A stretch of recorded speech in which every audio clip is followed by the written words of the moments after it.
Hey everybody, how is it going? I am off to work right now. It is Wednesday, a moment in my life. We will get into that as the day goes on. Smith Rock was yesterday. That was super fun. I'm glad you guys all got to see that. That was fun to share with you all. It's a beautiful morning. It's a little bit overcast, but it rained last night, so everything looks very happy. But I just wanted to check in and say hello, good morning, and we will keep this day going. I have no idea what today brings other than going to work. I'm sure some fun stuff will happen.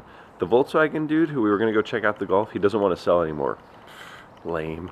Anyway, we're going to keep looking for a new car, but just wanted to check in and say good morning.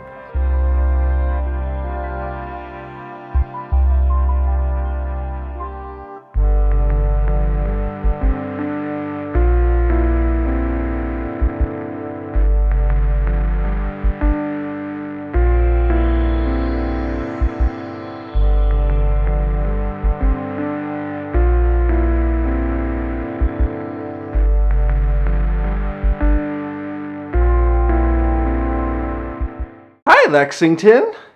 So everybody just got home from work, and what is that? I'm just kidding. I know exactly what this is. Let me open it up and show y'all. All right, let's get this thing open. Let's see what is in here. All right, let me just tell you guys what this is. All right, so here's what was in there.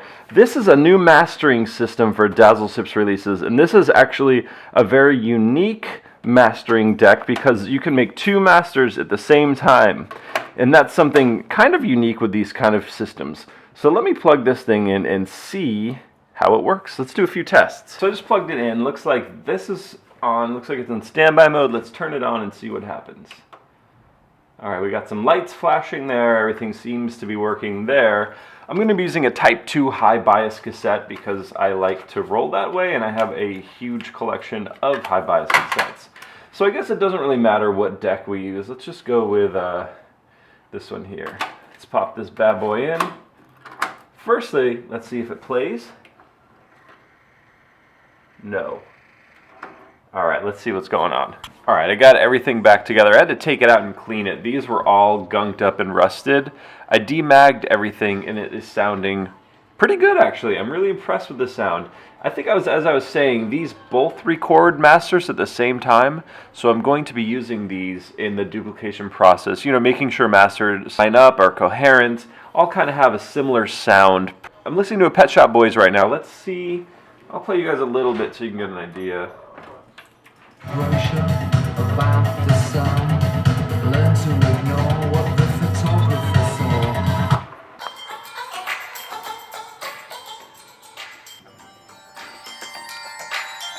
So my new test to make sure these things work is if it passes the Milli Vanilli test. Apparently Lexington agrees.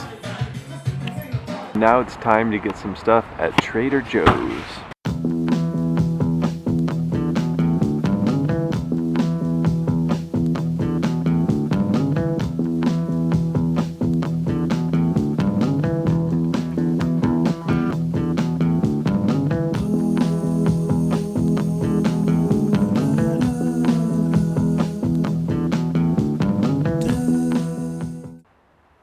I wanted to get into a few things. I want to get into a moment of life, and then I want to get downstairs and finish dinner for our guest. The first thing I want to talk about is the trip to Mexico. I still haven't got my passport yet, which is a little bit cutting it close since I'm supposed to leave either Monday or Tuesday. So the current plan, I talked to the airline, I talked to the post office, I talked to my mom. The current plan is if the passport does not come by the end of the week, no Mexico. I will go some other time. It's just cutting it too close. It's too expensive to take that risk. So I will just end up probably going to New York sometime next week and just doing that. Just doing the whole family thing, going to the wedding. There's an interesting aspect to the wedding where I haven't really touched up on, which is I'm going to be playing music at the wedding. Yes, I will be playing a Universe set at the wedding. I have to prepare that. So maybe even if this Mexico thing doesn't work out, it could be nice because it'll give me a few more days to practice for the wedding. Also, I have been asked to be the Toastmaster at the wedding. I have to look up a little more about what I'm going to be doing as a Toastmaster, but it's one of my closest friends, so of course I said yes. I will fill you guys in as that goes on. I just want to let you guys have a little bit of an update so you know what's up in my life. Anyway, I want to get into a moment of life, and this week we're going to talk about that thing right over there, which is the cassettes. I want to talk about how I got into cassettes. I've briefly touched upon this in Q&A. I want to kind of elaborate on how I got into this whole cassette thing, how I got into making thousands of cassettes, how I got into this being an aspect of my life. When I was a kid, my stepdad worked at his family's company, Polymatrix. It's about as crazy and interesting as that name sounds. They made a lot of plastic products. What I remember most was cases, like cassette cases, CD cases, video game cases, DVD cases, anything. And going to Polymatrix was really funny. It always smelled like melt plastic there. And they had a gigantic factory, which I loved going on the floor when I was a kid. It was kind of like Tommy Boy. Like, remember when they're walking through the factory and you would wave to everyone there? It was kind of like that. I would walk around with him. And that was a really interesting experience. A lot of proprietary secret stuff there of how they made this stuff. There's not many companies left making this stuff. Most of it's gone to China. So this being an American company was really interesting. They had to keep a lot of trade secrets. So I always wanted to film there in high school, but I could never do it. And it was just so cool, this manufacturing aspect of making millions of cases. It just really was interesting. Do you remember that movie Empire Records? They supplied all the empty CD cases for that movie. And that was really cool. Like, as a kid, that was a really cool experience. I remember being really young and buying from my stepdad cassette cases. Like, I would get really crazy color ones. So if we want to go back that far, I've been doing stuff and been interested in this aspect of music since I was 3 or 4 years old. Fast forwarding a few decades, I started Dazzle Ships in 2009 and I released the first cassette in 2010. This was a little bit before the whole cassette craze, as it is right now, started happening again. And I bought a lot of equipment back then when it was really cheap. Like the duplicator machines I have, they were pennies, and now those things are hundreds and hundreds of dollars. So I feel really lucky to have that stuff. I feel really lucky to have gotten it when I did. The first release was my own, and I just wanted a way to give my product to people that wasn't just a CDR, that had a little more love and effort put into it, something that required you, forced you to sit down and listen to what you were listening to. And it slowly picked up to be a thing other people wanted, and that was really interesting. And I think it was from the love and the attention I put in my own release. People saw that and they were really inspired by it. So other people wanted me to start doing cassette releases for them. It really picked up steam when I got to New York City.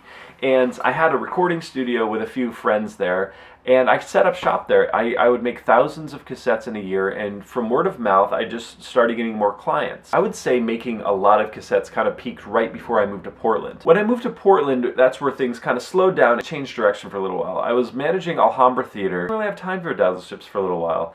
And that also with the fact that a lot of people when I first got here didn't really understand the cassette resurgence thing. It was a little bit behind New York. I remember talking to a few bands and they were like, oh, well, that's cool, but why would we ever release on cassette? And a lot of you watching this will probably ask the same thing. You know, it's just a fun thing. I love the manufacturing aspect. I love the repetitive making of each one individually. It's just a thing I love so much. So I will keep you guys updated as this goes on. I'm going to probably start duplicating these tomorrow now that we have the new system here. Really excited for that. I'm really excited to share this album with you. I just love it. It's really exciting. Anyway, that's going to be it for a moment in my life today. I wanted to just talk about where this whole label thing came from. And this is going to be the end of the vlog today. I have a friend downstairs. I'm making dinner for them. I usually film this kind of stuff, but it's Stephanie's friend visiting from out of town. I just, spend a little time with them. Have a great night. Thank you so much for watching. Let's start Q&A questions now. If you have any, ask below. We'll get that started, and I will see you guys tomorrow.